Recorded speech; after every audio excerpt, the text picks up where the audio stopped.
اور میں یہاں آپ کے سامنے ایک بات رکھنا چاہتا ہوں، شاید آپ چونکیں بھی پریشان بھی ہو جائیں، لیکن انشاءاللہ وہ پریشانی جلدی رفع بھی ہو جائے گی۔ دیکھیے، ہمارے جو اسلاف ہیں، صحابہ کرام کے بعد ائمہ، یہ ہمارے اسلاف میں چوٹی میں ہیں۔ ان اسلاف میں، ان ائمہ میں دو بنیادی قسمیں ہیں، ایک محدثین اور ایک فقہاء۔ محدثین، ان کا کام کیا تھا؟ قرآن تو اللہ نے خود جمع کر دیا تھا، میں پہلے دن بیان کر چکا ہوں حضور کے سیرہ مبارک میں۔ حضور نے صحابہ کو اسی ترتیب سے قرآن پڑھا دیا اور سینکڑوں صحابہ نے یاد کر لیا۔ پھر جو کمی اگر رہ گئی تھی، کتابی شکل میں حضرت ابو بکر لے آئے۔ پھر اگر اس میں کوئی فرق پڑ رہا تھا پڑھنے کے انداز میں، تو ایک کتابت کے اوپر جمع کر دیا حضرت عثمان نے۔ بات ختم ہو گئی۔ خلافت راشدہ میں قرآن کا معاملہ تو محفوظیت کی آخری درجے کو پہنچ گیا۔ اب اصل مرحلہ کیا تھا؟ حضور کے اقوال مبارک کو جمع کرنا، ان کو بھی تو سمیٹنا ہے نا۔ صحابہ ہیں، منتشر ہو گئے ہیں، کوئی صحابی کوفے چلے گئے، کوئی صحابی دمشق چلے گئے، کوئی کہیں چلے گئے، کوئی کہیں چلے گئے۔ میزبان رسول جو ہے وہ دفن ہے قسطنطنیہ کی فصیل کے باہر، حضرت ابو ایوب انصاری رضی اللہ تعالی عنہ۔ اب ان سب کے پاس، کسی کے پاس اتنی احادیث، کسی کے پاس اتنی احادیث، ان کو جمع کرنے کا کام، پھر چھان پھٹک کرنے کا کام، پھر مرتب کرنے کا کام، یہ کس نے کیا؟ محدثین کرام نے۔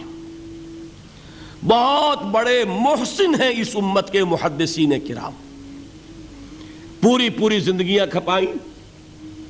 ایسا بھی ہوا ہے، ایک صحابی مدینے سے چلتے ہیں، ایک محدث مدینے سے چلتے ہیں، انہیں معلوم ہوتا ہے کہ ایک صحابی دمشق میں ہے، ایک حدیث وہ بیان کرتے ہیں، ذرا باریک بات ہے، سمجھ لیجئے گا۔ ان کو وہ حدیث معلوم تھی، لیکن وہ حدیث 3 راویوں کے راستے سے آ رہی تھی۔ ان کے پاس جو حدیث تھی وہ 2 راویوں کے حوالے سے تھی۔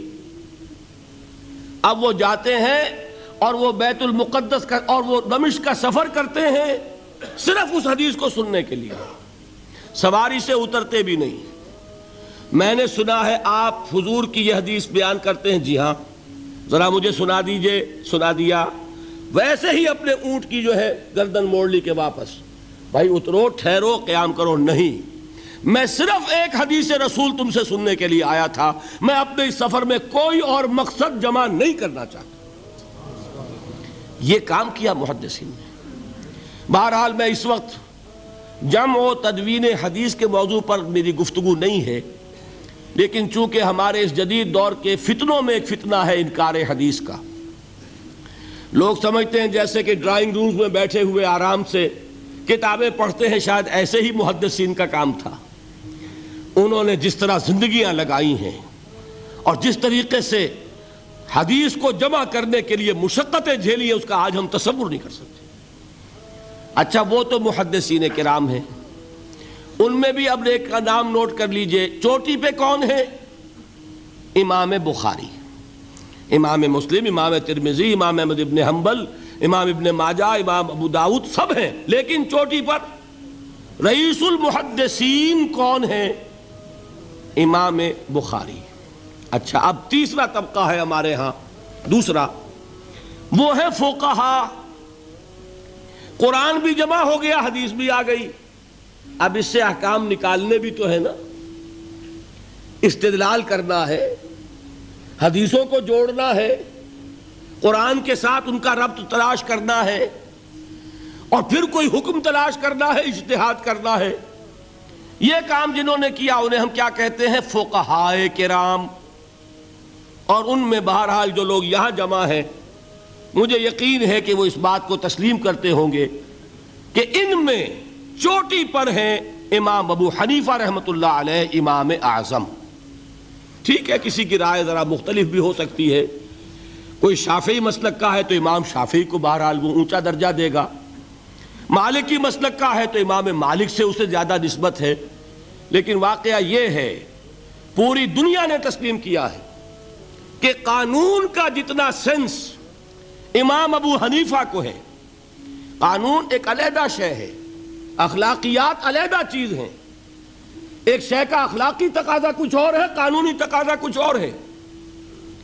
آپ کو کسی نے تھپڑ مارا، اخلاقی تقاضا کیا ہے؟ معاف کر دو بھائی، اور قانونی تقاضا کیا ہے؟ جوابی تھپڑ رسید کرو، اس لیے کہ اگر یہ نہیں کرو گے تو اس کی ہمت افزائی ہوگی، یہ کسی اور کو بھی تھپڑ مارے گا۔ قانون کا تقاضا یہ ہے، السن بالسن، دانت کا بدلہ دانت، والاذن بالاذن، کان کا بدلہ کان، قانون یہ ہے۔ اور اخلاق کا تقاضا کیا ہے؟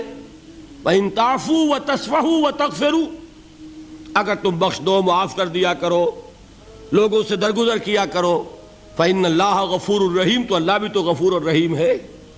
تقاضے متضاد ہو گئے کہ نہیں؟ کسی معاملے کے اخلاقی پہلو کو پر نظر رکھنا یہ اور مزاج ہوگا، اور کسی معاملے کے قانونی پہلو کی گہرائی میں اترنا یہ اور مزاج ہے۔ میں اپنا احساس عرض کر رہا ہوں، اور دنیا میں جو بات مانی گئی ہے کہ جس کا نام لیگل سینس ہے، قانون کا ایک فہم، اس میں دنیا کا کوئی شخص مقابلہ نہیں کر سکتا امام ابو حنیفہ کا۔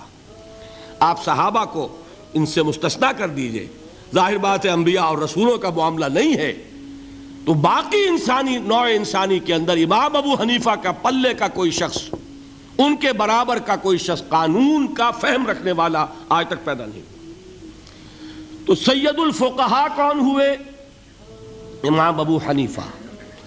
اور رئیس المحدثین کون ہے؟ امام بخاری۔ یہ ساری جو میں نے اس وقت آپ کو تمہید بیان کی، وہ اس مسئلے کے لیے پریشان کن مسئلہ یہ ہے کہ امام ابو حنیفہ کی طرف یہ بات منسوب ہے کہ وہ یہ فرماتے ہیں الایمان قول، ایمان نام ہے صرف قول کا، عمل اس میں زیر بحث نہیں آتا، ولا یزید ولا ینقص، وہ ایمان نہ گھٹتا ہے نہ بڑھتا ہے۔ ایک سٹیٹمنٹ سمجھ میں آ گیا نا؟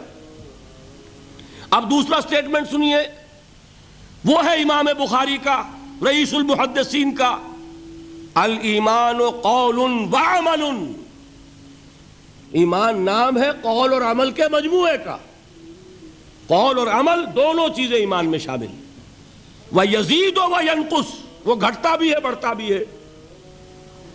ایک مسلمان کو پریشان ہو جانا چاہیے کہ نہیں؟ ایمان جیسی بنیادی بات، سارا قصر تو یہیں سے تعمیر ہونا ہے، جڑ بنیاد ایمان ہے۔ ایمان کے بارے میں کوئی 14ویں صدی کے 15ویں صدی ہجری کے کوئی علماء ہوں، بڑے سے بڑے ہوں، ان کا اختلاف ہو جائے تو تشویش نہیں ہوگی۔ یہ کن کے درمیان اختلاف ہو رہا ہے؟ رئیس المحدثین امام بخاری اور سید الفقہاء امام ابو حنیفہ، اور کتنا بنیادی اختلاف، بظاہر متضاد باتیں، بظاہر کہہ رہا ہوں میں نے کہا تھا مجھے پہلے آپ کو پریشان کرنا ہے، پھر تاکہ آپ کی سمجھ میں بات آئے یہ پریشانی رفع کیسے ہوتی ہے، اسی سے علم میں اضافہ ہوتا ہے۔ بات جو ہے وہ گہرائی کے ساتھ سمجھ میں آتی ہے کہ مسئلہ پہلے سامنے ہو، مسئلے کی اہمیت سامنے نہیں ہوگی تو آپ توجہ اتنی نہیں کریں گے۔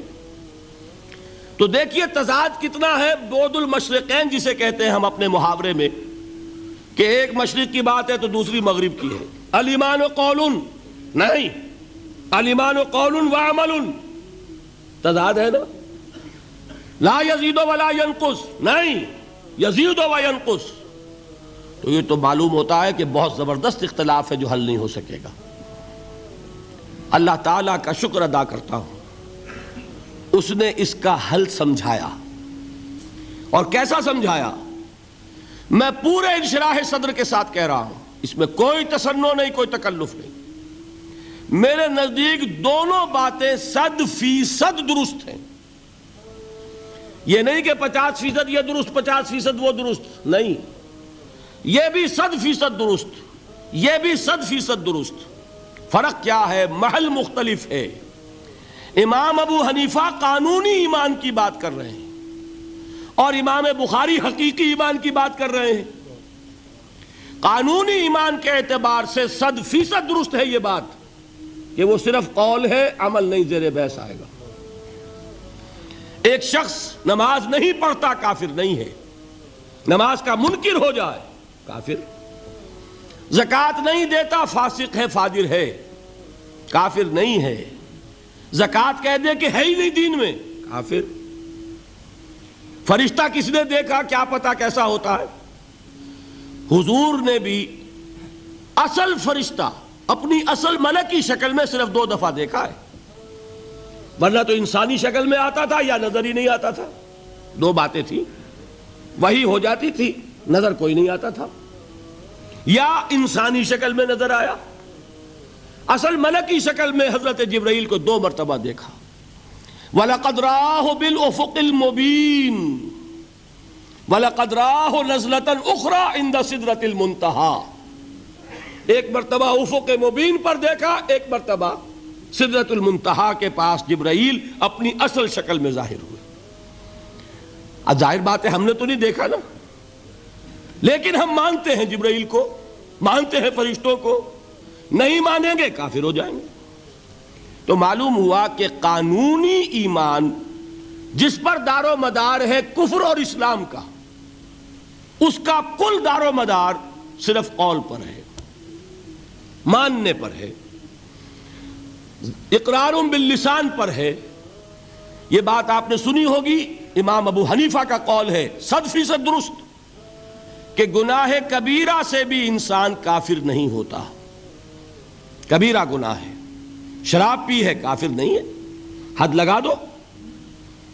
حضرت عمر نے اپنے بیٹے پر حد جاری کی، ایک مرتبہ مصر میں حد جاری ہو چکی تھی، لیکن حضرت عمر کو احساس ہوا کہ وہاں شاید رعایت کی گئی ہوگی خلیفہ کے بیٹے پر حد جاری کرنے میں، لہذا پھر بلایا اپنے پاس اور دوبارہ حد جاری کی۔ حد جاری کرو لیکن کافر نہیں ہوگا۔